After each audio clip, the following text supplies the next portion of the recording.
So we have to find the domain of the function. In the domain, we want to make sure we don't have a square root of a negative.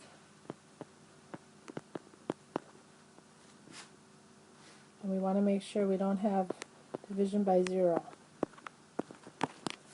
So let's go ahead and see how we can make sure the 9x minus 10 is positive, or 0.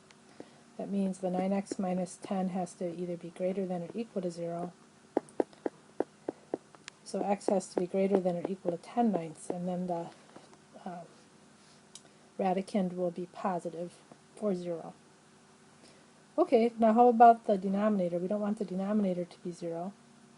So we want the x squared minus x minus 90 to be greater than or equal to 0.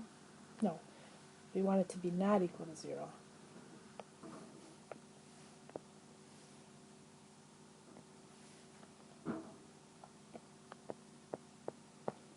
So this factors as x minus 10 times x minus 9. No, let's see, one of those would have to be positive. X minus 10 times x plus 9. So the x minus 10 must not be 0, and the x plus 9 must not be 0. So x must not equal 10, and x must not equal negative 9. Now on a number line then, we have the negative 9, so we don't want that number included. And we have the positive 10. We don't want that number included. So I'll put open circles to make sure those aren't included. And also we want x greater than or equal to 10 ninths. So 10 ninths, that's right over here about. So we want all the numbers to the right of 10 ninths except 10.